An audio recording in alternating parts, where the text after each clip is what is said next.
Vous pensez que votre voiture électrique sauve la planète? Moi aussi je le croyais, jusqu'à ce que je fasse les calculs. Elle est plus lourde, plus polluante, plus chère, et franchement, c'est peut-être le mensonge le mieux habillé de votre garage. Pas de pot d'échappement ne signifie pas absence de pollution. Et une fois que vous découvrez ce qui se cache derrière ce sourire électrifié, vous ne remettrez pas seulement en question votre voiture, vous remettrez en question toute l'histoire qu'on vous a vendue. Alors, vous avez acheté une voiture électrique. Pas de pot d'échappement, pas de vrombissement de moteur, juste un léger bourdonnement et la satisfaction morale. Vous êtes un peu comme Batman, mais avec un câble de recharge au lieu d'un grappin. Sauf que... quelque chose ne colle pas. On nous vend les véhicules électriques comme des smoothies verts sans culpabilité, propres, écologiques et bons pour la planète. Mais regardez au-delà de l'étiquette et ça devient vite trouble. Si c'était vraiment la solution miracle contre le changement climatique, pourquoi sa fabrication donne-t-elle l'impression de devoir retourner la moitié de la planète juste pour aller bruncher? C'est là que l'image verte commence à se fissurer, avec la batterie. Pas le petit rectangle mignon de votre téléphone, on parle d'un bloc de 500 kg qui engloutit plus de ressources que la plupart des bulldozers. Et sa fabrication, elle implique de dévaster des montagnes avec des machines qui émettent plus de gaz d'échappement qu'un vieux SUV diesel de 1998 à bout de souffle. Mais bon, vous ne brûlez pas de carburant, donc tout va bien, non? Vraiment? Voici votre piqûre de rappel. Les voitures électriques, c'est lourd, pas juste un peu. En moyenne, 25% plus lourdes que les voitures thermiques classiques. Et ce poids, ce n'est pas juste pour mieux coller à la route, ça use les pneus, vite. Très vite. Et les pneus, ce n'est pas juste du caoutchouc inoffensif, c'est plein d'hydrocarbures. Et quand ça s'use, ce que les véhicules électriques accélèrent, ça relâche un cocktail de particules toxiques dans l'air. On ne les voit pas, on ne les sent pas, mais on les respire. C'est un peu comme du burn-out passif. Ce surpoids abîme aussi les routes. Plus d'usure, plus de nids de poules, plus de bitume à poser. Et devinez avec quoi on refait les routes ? Oui, des machines diesel et de l'asphalte bourré d'hydrocarbures. C'est comme essayer de nettoyer sa cuisine avec un lance-flamme. Récapitulons, vous ne brûlez pas d'essence, mais vous brûlez des pneus. Vous cramez l'état des routes et vous grillez surtout l'illusion d'une conduite propre à un trajet silencieux à la fois. Mais que se passe-t-il quand ça ne tourne pas rond? Parce que quand une voiture électrique prend feu, et oui, ça arrive, vous n'appelez pas juste les pompiers, vous appelez les pompiers, leurs cousins, et peut-être même un prêtre. Ces batteries ne brûlent pas, elles bouillent, et pour les éteindre, c'est comme essayer d'éteindre un volcan avec un pistolet à eau. Pire encore, la fumée est toxique, les résidus sont toxiques, et les eaux d'extinction également toxiques. Maintenant, imaginez des millions de ces batteries arrivent en fin de vie. On parle de lithium hexafluorophosphate, un nom qui évoque plus un produit chimique dangereux qu'un objet du quotidien, et pourtant, toujours aucun plan national de recyclage. Pas de système de reprise obligatoire, juste une bombe chimique à retardement, poliment étiquetée éco.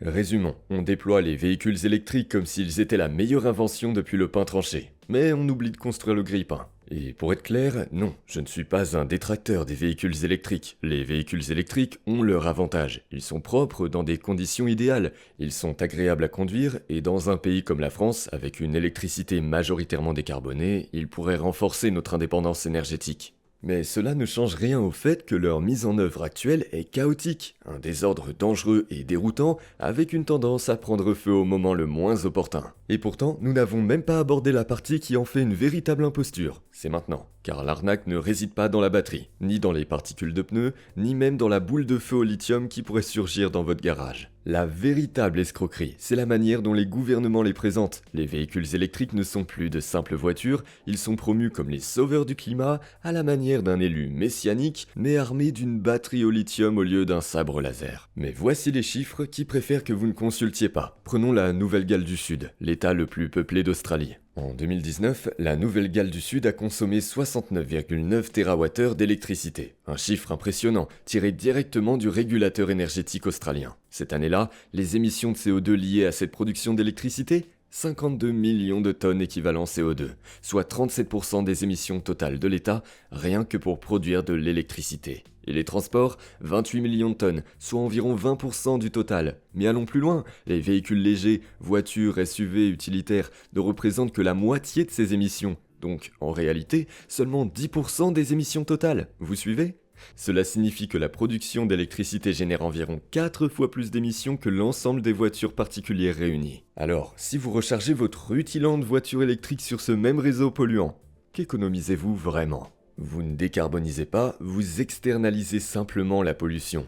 Et pendant que certains politiciens se prennent en photo devant des bornes de recharge comme s'ils venaient de sauver la planète, la réalité est la suivante. Nous menons une bataille sur 10% du problème en ignorant 90% du reste. Alors, quand on vous dit que les voitures électriques sont la solution climatique, disons simplement que certains prennent la mauvaise direction à toute vitesse. Et encore, c'est généreux, car je n'ai même pas mentionné les émissions fugitives. Oui, c'est un vrai terme. En gros, quand on extrait du charbon pour produire de l'électricité, la mine ne fournit pas seulement du charbon, elle libère du méthane en continu, comme une vache avec une indigestion permanente. Ce méthane s'échappe sans être détecté, taxé ou suivi. C'est pour ça qu'on les appelle émissions fugitives, une pollution qui s'échappe entre les mailles du filet. Et elle s'accumule, 13 millions de tonnes équivalent CO2. C'est plus que toutes les voitures réunies. Et pourtant, silence radio au niveau politique. Pourquoi ? Parce que pendant qu'on débat sur les voitures électriques, certains lobbies travaillent dur pour détourner votre regard du vrai problème, le réseau derrière la prise. Ils préfèrent vous voir obsédé par le modèle que vous conduisez, pendant que les vraies émissions continuent discrètement en arrière-plan.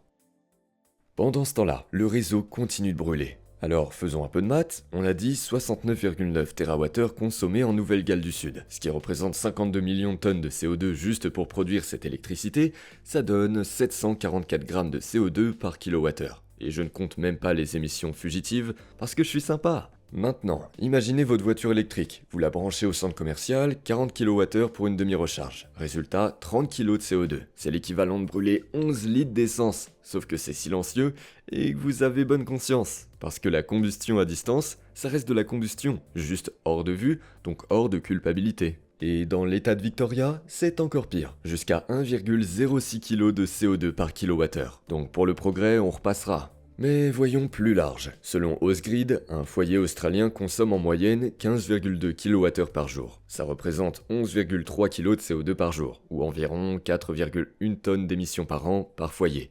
Retirer 1 million de foyers du réseau, boum, 4 millions de tonnes en moins. Alors la vraie question, ce n'est peut-être pas quelle voiture devrais-je acheter, mais plutôt pourquoi miser l'avenir de la planète sur l'option la moins fiable du garage ? Selon Consumer Reports, les voitures électriques ont 79% de problèmes de fiabilité en plus que les voitures essence ou diesel. Pas un peu plus, pas égalité, 79%. Et les hybrides rechargeables, encore pire, 146% de problèmes en plus. Ce n'est pas un bug, c'est carrément une fonctionnalité. Et pourtant, en théorie, les véhicules électriques devraient être plus simples. Moins de pièces en mouvement, moins de liquide, pas d'échappement, pas de courroie de distribution, pas de vidange. Mais dans la vraie vie, ils commencent à ressembler à des ordinateurs sur roues, et pas du genre stable, plutôt du genre à planter pendant une mise à jour. Le plus ironique, les hybrides classiques, ceux qui combinent essence et électrique sans vous coller une prise dans les mains, sont plus fiables que les voitures thermiques classiques. En moyenne, 26% de problèmes en moins. Attendez, quoi ? On pourrait croire que plus de composants égale plus de panne, non ? Mais quand vous avez eu 25 ans pour perfectionner la recette, comme Toyota avec la Prius, et que vous n'avez pas inondé l'intérieur de 6 écrans et 19 options pour l'éclairage d'ambiance, eh bien, vous obtenez une voiture qui fonctionne, pas tape à l'œil.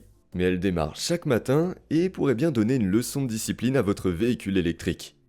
Et si tout ça ne suffisait pas comme rappel à la réalité, voici le point que beaucoup préfèrent éviter dans la conversation, le travail des enfants. Parce que même si les véhicules électriques portent les bonnes étiquettes, design épuré, énergie propre, empreinte carbone compensée, le cœur de leur batterie commence bien souvent là où peu d'adeptes de l'électrique osent regarder. Un enfant, une pioche et du cobalt à extraire du sol. Une grande partie des matériaux nécessaires aux batteries des véhicules électriques, cobalt, lithium, nickel, provient de régions où les lois sur le travail sont inexistantes ou ignorées. Imaginez des enfants munis de pioches et de seaux plutôt que des robots dans des usines immaculées. Et plus l'industrie des véhicules électriques se développe rapidement, plus elle s'appuie sur des chaînes d'approvisionnement fragiles. Une pression qui conduit à plus d'exploitation, pas moins. Mais bien sûr, zéro émission.